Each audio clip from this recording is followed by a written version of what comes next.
Hello students, welcome to Civil Staff. Today we will discuss some syllabus about Punjab Police that is recently जिसके notification आए हैं और आज आपके English के पोर्शन की ओरिएंटेशन क्लास है। तो आज मैं टोटल डिस्कस करूंगी जो हमें पेपर में क्या चीज़ करना होगा और क्वेश्चंस पेपर जो है वो कैसा है और क्या क्या सिलेबस हमें बेसिकली करना होता है। तो dear students, पहली one thing just you have to remember that there will be 120 marks and you have to solve 30 question and each question carries 4 marks. ठीक है, मतलब 120 मार्क्स की इंग्लिश की पोर्शन है 120 और जहाँ पे हमें 30 क्वेश्चंस को सॉल्व करना पड़ेगा और 30 क्वेश्चंस के एक एक क्वेश्चन जो है वो 4 मार्क्स कैरी करते हैं. So this is the very important portion.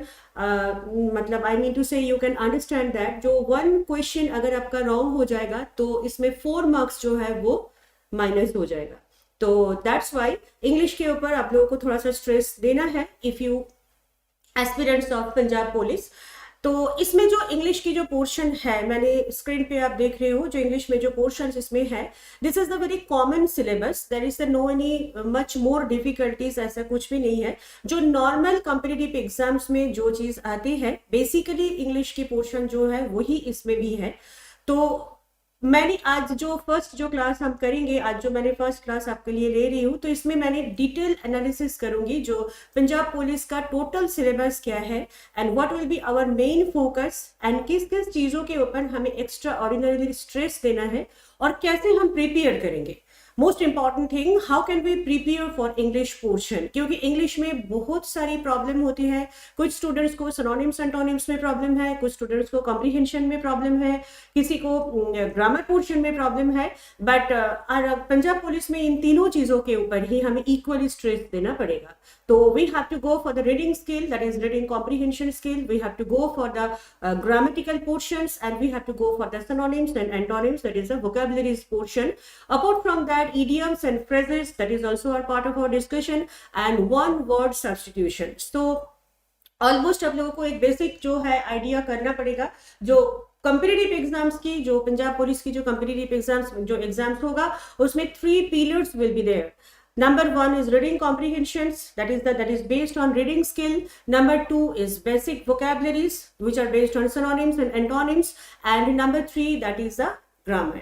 तो एक एक करके मैंने डिस्कस कर रही हूँ, आपके सामने सिलेबस है. और अच्छा, इसमें और एक चीज भी है, that is writing skill. Writing skill में ट्रांसलेशन आते हैं from Punjabi to English and precise writing, which is one of the most important part. Precise writing, how can we write English, how can we write precise. ठीक है, तो मैंने एक एक करके, आज ओरिएंटेशन क्लास है तो मैंने सारी चीजें आप लोगों के साथ एक बार डिस्कस करना चाहूंगी जो all things will be covered in our class. तो नेक्स्ट क्लास से हम सिलेबस डिस्कस करें, मतलब कौन सी क्लास होगा, किस तरीके से होगा, वो मैंने डिटेल एनालिसिस के साथ बता दूंगी. और एवरी क्लास में आपको ये भी पता चलेगा जो नेक्स्ट क्लास का टॉपिक कौन सा रहेगा और नेक्स्ट क्लास हमने कौन सी क्वेश्चंस करेंगे और कौन सी टॉपिक करेंगे. ठीक है, तो एनालिसिस जो हमारा होगा दैट इज, मैंने फर्स्ट जो देखो स्क्रीन पे आप लोग देख रहे हो, जो फर्स्ट जो है that is English language skill including sentence comprehension and structuring. Sentence comprehension and structuring, I mean to say they want to see that is how much concept you have.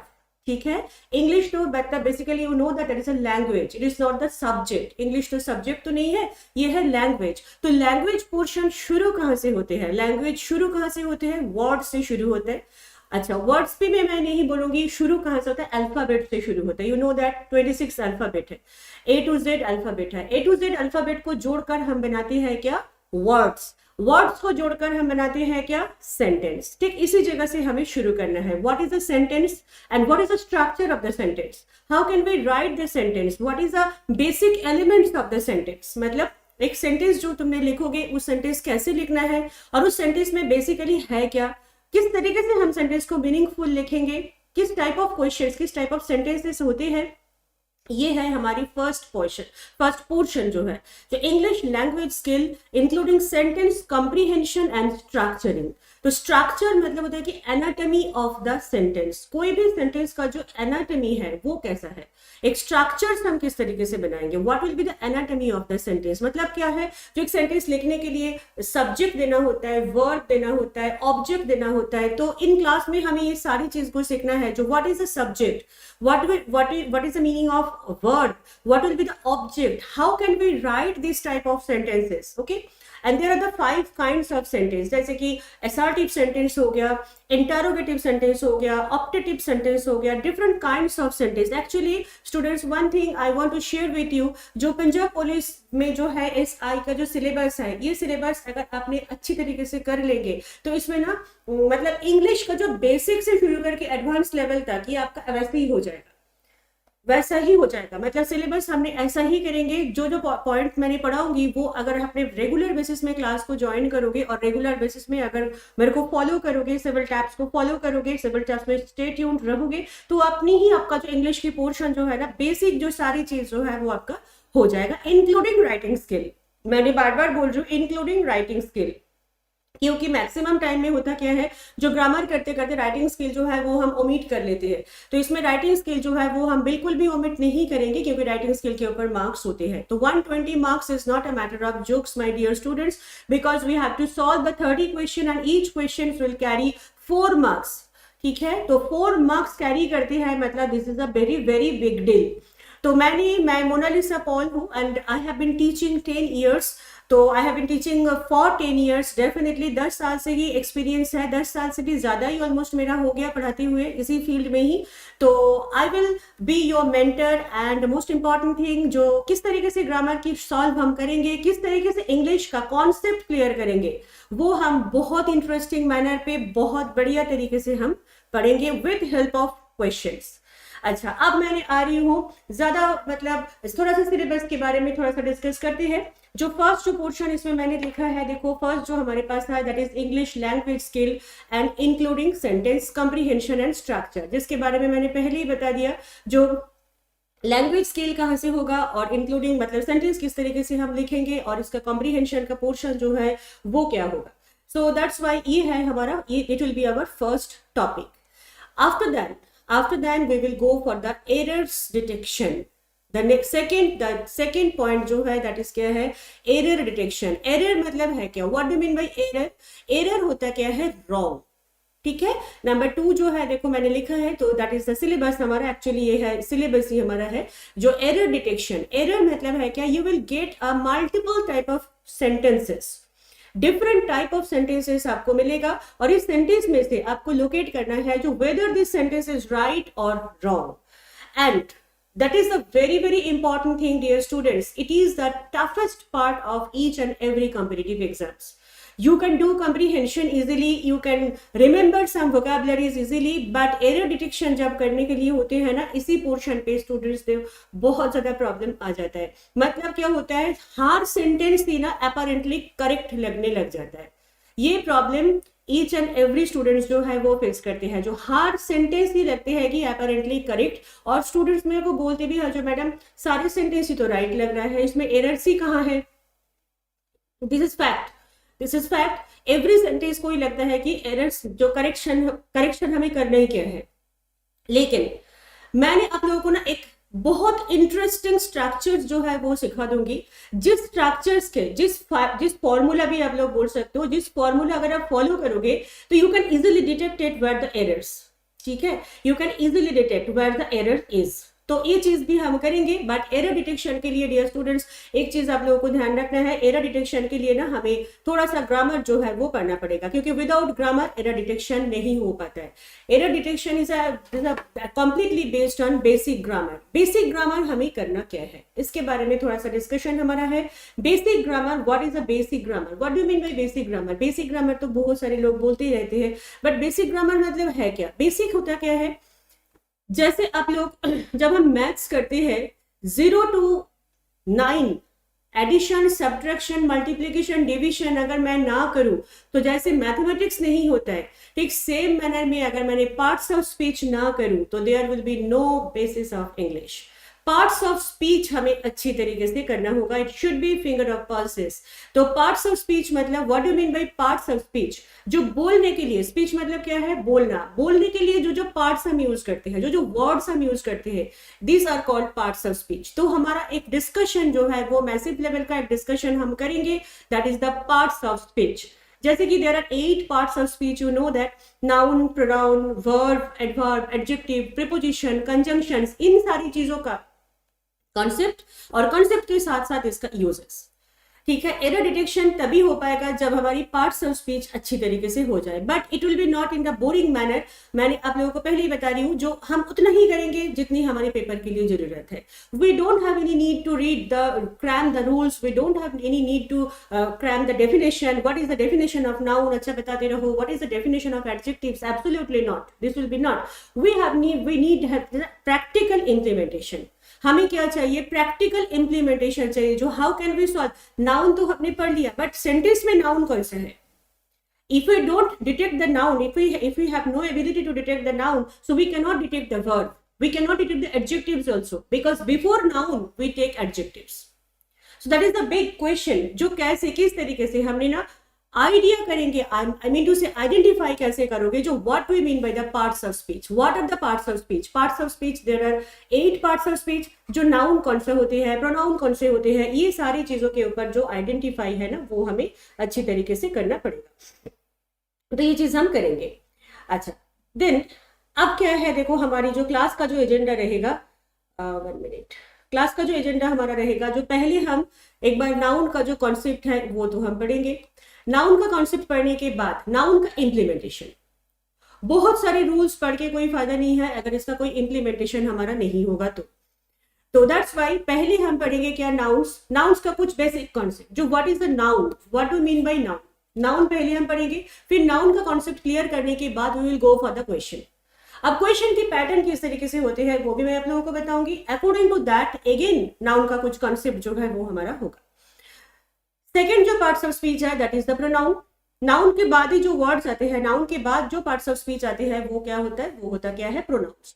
तो प्रोनाउंस क्या होता है? जो noun के बदले में जो word हम यूज करते हैं, that is a substitution of noun. इसको कहते हैं क्या? प्रोनाउन. तो प्रोनाउन के बारे में भी हम पढ़ेंगे. जो what are the pronouns. Pronouns क्या है? प्रोनाउंस का कुछ बेसिक क्राइटेरिया. प्रोनाउंस क्या होता है? जैसे कि आई, यू, ही, शी, इट, ये सारे होते हैं प्रोनाउंस.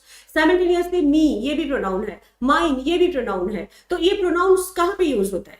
कहाँ पे मी होगा, कहाँ पे माई होगा, कहाँ पे माइन होगा, कहाँ पे देयर होगा, कहाँ पे देयर्स होगा. This all will be the part of our discussion and which is called basic. But इसी जगह से हमें एडवांस लेवल तक पहुंचना पड़ेगा, क्योंकि 1 question is equal to 4 marks. Don't forget that. 1 question is equal to 4 marks. तो 4 marks is not a matter of jokes. हमें अच्छी तरीके से इसकी प्रिपरेशन जो है करना होगा. तो एरर डिटेक्शन की पार्ट में हमने सारी की सारी जो है पार्ट्स ऑफ स्पीच ये करेंगे. Apart from parts of speech second important thing जो होगा that is called subject verb agreement. Subject verb agreement मान के चलो, this is a very very very important. In fact मैंने फर्स्ट टॉपिक जो हमारा रहेगा वो सब्जेक्ट वर्ब एग्रीमेंट का ही रहेगा. और सब्जेक्ट वर्ब एग्रीमेंट में रूल्स तो सारे लोग पढ़ा देते हैं, बट रूल्स ना करके अगर हमने सब्जेक्ट सेंटेंस का क्या होता है, क्या एक ही सेंटेंस का एक ही सब्जेक्ट होगा या मोर देन 1 सब्जेक्ट है? सब्जेक्ट के अकॉर्डिंग वर्ब किस में जाएगा? What will be the singular verb, what will be the plural verb, total चीज जो है वो हम डिस्कस करेंगे. सब्जेक्ट वर्ब एग्रीमेंट आप लोग अगर सेल्फ स्टडी भी करोगे तो सब्जेक्ट वर्ब एग्रीमेंट को कभी भी ओमिट नहीं करना, क्योंकि subject verb agreement is very very very important topic. In fact parts of speech से भी पहले सब्जेक्ट वर्ब एग्रीमेंट को करना है. पार्ट्स ऑफ स्पीच बाद में करोगे, पहले करना है क्या? Subject verb agreement. Subject verb agreement होने के बाद then we will start parts of speech, that is noun, after then pronoun. एक ना क्रोनोलॉजी हमें मेंटेन करना है. फर्स्ट तो we will discuss noun, after then we will discuss pronoun, then we will go for the adjectives. अच्छा, adjectives locate करना most important thing students. adjective को locate करना. sentence में adjective कौन सा होता है? if you don't know what is adjectives, lot of people है, lot of students है जिनको पता ही नहीं है adjectives है क्या. what do you mean by adjectives? adjectives क्या होता है? adjectives होता है कि describing word of noun and pronoun. जो word noun का quality बताएगा. ठीक है, noun क्या है? noun is a naming word. Each and everything is noun. In world में everything is noun. जिसका नाम होते हैं वही होता क्या है? Noun. In fact universe, this is noun. India, this is noun. कोई भी फीलिंग्स, कोई भी कंडीशन, कोई भी क्वालिटीज जैसे कि ग्रेटनेस, काइंडनेस, ये सारी की सारी होता है नाउन। हमारी क्लास में ये भी एक चीज रहेगा जो आइडेंटिफिकेशन ऑफ नाउन। नाउन हमें पता कैसे चलेगा कि ये वर्ड नाउन है? कुछ वर्ड तो चलो राम श्याम ये तो हमें पता चल जाता है, लेकिन लॉट ऑफ थिंग्स होते हैं जहां पे पता ही नहीं चलता जो ये नाउन है। तो ये नाउन का आइडेंटिफिकेशन ये हमें सीखना है। एंड वन मोर थिंग ध्यान रखना, एक बार अगर तुमने नाउन डिटेक्ट कर लिया, बिफोर नाउन जो वर्ड होते हैं ना वही होता है adjective. Suppose if I am writing that जो India is a big country, ठीक है, मैंने एक बार स्लाइड को चेंज करती हूँ ताकि मेरे को थोड़ा सा समझाया जाए। देखो, इफ आई राइट जो India is a big country. अब देखो, very simple sentence, very simple sentence. अगर मैंने किसी से भी पूछूं जो अच्छा बताओ एडजेक्टिव क्या है, ये मैंने पूछूंगी भी नहीं क्योंकि सबको पता ही है, सभी ने बता देगा जो बिग, मैडम बिग ही एडजेक्टिव्स है, ठीक है। लेकिन हमारे पेपर में बिग एडजेक्टिव्स करके ही इतना इजी सेंटेंस जो है वो नहीं आएगा। लेकिन हम कैसे लोकेट करेंगे? देखो, India this is our subject, ठीक है, ये है हमारा सब्जेक्ट। सब्जेक्ट के बाद यूज क्या होता है? वर्ब। अच्छा, वर्ब के बाद जो यूज होता है वो क्या होता है? ऑब्जेक्ट। क्लियर? और एक चीज को ध्यान रखना, जो सेंटेंस हम शुरू सब्जेक्ट के साथ करते हैं और सेंटेंस कंप्लीट जो है वो हम ऑब्जेक्ट के साथ करते हैं। और सेंटेंस जब शुरू होता है वो भी नाउन से शुरू हो सकता है, और जब कंप्लीट होगा ना वो भी नाउन से कंप्लीट हो सकता है। तो कंट्री इसमें क्या है? नाउन है। अब जैसे नाउन हमारे पास लोकेट हो गया, बिफोर नाउन जो वर्ड होगा big, that is called adjective. Noun के पहले जो वर्ड होते हैं ना, they are always called adjectives. There are few people, if I say there are few people are coming, there are few people coming here. तो people क्या है? noun. लेकिन people के पहले जो word है few क्या है? adjectives. अब that is a big question, जो big किस type of adjectives और few किस type of adjectives, ये हमें थोड़ा सा पढ़ना होगा। कहाँ पे few होगा, कहाँ पे fewer होगा, कहाँ पे fewest होगा, कहाँ पे little होगा, a little, less, least, ये जो सारी पार्ट ऑफ आवर डिस्कशन है, इन चीजों के ऊपर क्वेश्चंस जो है वो आते हैं। लेकिन this all will be the secondary criteria. पहले तो हमें आइडेंटिफिकेशन करना सीखना होगा, जो what do mean by adjectives, what is the adverb, what is the conjunction, what is the preposition. अगर यही चीज हमें पता ना चले तो how can we implement my rules, है ना। तो दैट्स वाई एक बेसिक चीज को ध्यान रखो, जब भी तुमने एरर डिटेक्शन करोगे ना, पहले कंसेप्ट, इसके बाद इंप्लीमेंटेशन, इसके बाद प्रैक्टिस। CIP मेथड पे चलना, पहले कॉन्सेप्ट को क्लियर करना। पहली अगर तुमने प्रैक्टिस में जाओगे ना तो उसमें क्या होगा, कॉन्सेप्ट क्लियर नहीं है तो automatically you will face a lot of problem. फिर कॉन्सेप्ट को पढ़ने के लिए टाइम वेस्ट करना पड़ेगा। तो बेटर ऑप्शन पहले ही हम थोड़ा सा कॉन्सेप्ट को क्लियर कर लेते हैं। अब कॉन्सेप्ट को क्लियर करने के बाद हम चलेंगे क्या, इम्प्लीमेंटेशन पे। इम्प्लीमेंटेशन के बाद हम चलेंगे किसमें, प्रैक्टिस में। तो पहले ही प्रैक्टिस में। और एक बात, जब हम पेपर देके एरर डिटेक्शन जब करोगे, एरर डिटेक्शन में कभी भी मतलब मेंशन नहीं होता है जो हाँ ये इसी पार्ट्स ऑफ स्पीच से क्वेश्चन दिया है, ये नाउन से ही क्वेश्चन दिया है, ये एडजेक्टिव से क्वेश्चन दिया है, definitely it will be not mentioned, ये मेंशन कभी भी नहीं होगा। लेकिन हमें आइडेंटिफिकेशन कर लेना पड़ेगा जो ये किस तरीके से है, और इसी जगह पे ही स्टूडेंट्स जो है वो बहुत ज्यादा गड़बड़ कर लेते हैं, पता नहीं चलता है, सारा हौच-पौच हो जाता है। तो हमारी क्लास का, मेरी क्लास के स्पेसिफिकली ये टारगेट होगा, जो कैसे हम आइडेंटिफिकेशन करेंगे, किस तरीके से हमें पता चलेगा जो ये सब्जेक्ट है, ये वर्ब है, ये नाउन है, प्रोनाउन है, अच्छा ये एरर्स नाउन से लिया गया है, ये एरर्स एडजेक्टिव से लिया गया है।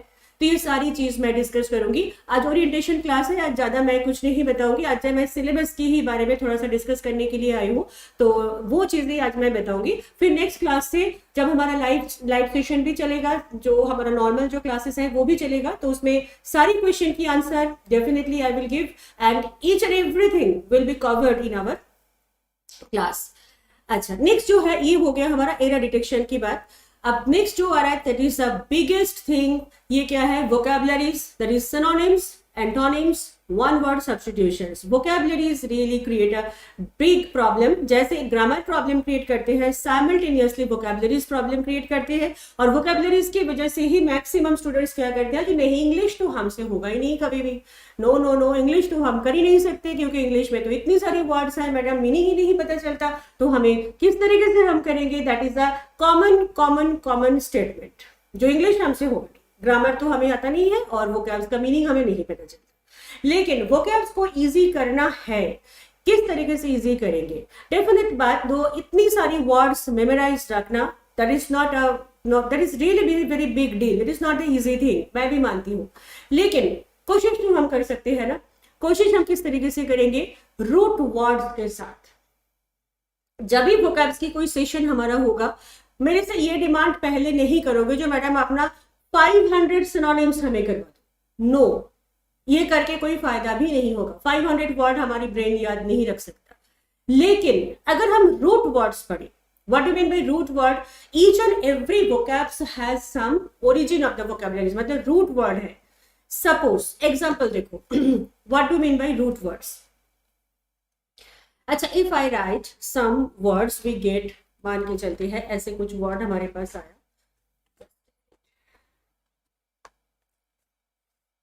this is word, if I get the word amity, amity,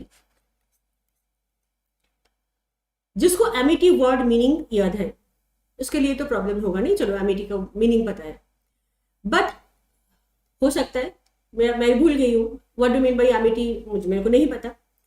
अब देखो amity वर्ड जो है, ये इसका जो बेसिक रूट वर्ड है वो होता है एमी, ठीक है, एमी। ये जो AMI, एमी का मतलब होता है फ्रेंड, फ्रेंड। अच्छा, इसको और भी एक वर्ड के साथ हम बोल सकते हैं लवली, मतलब this is the positive word. AMI, ami जो है, this is the positive word. Okay, तो अब ये एमिटी, AMITY जैसे ही हमारे पास आ गया, TY जो है ये है क्या, जिसमें TY लग जाते हैं, इसका भी पार्ट्स ऑफ स्पीच होते हैं, हम डिस्कस करेंगे। तो MET जो है, तो that's mean this is related to friends. तो MET मतलब होता है फ्रेंडली रिलेशन। जब किसी के साथ अगर कोई फ्रेंडली रिलेशन हो तो वो होता है क्या, MET। तो एमी मतलब होता है क्या, फ्रेंडली। इसी वर्ड से, एमी वर्ड से और एक वर्ड हम लिख सकते हैं, दैट इज क्या है, एमिकेबल,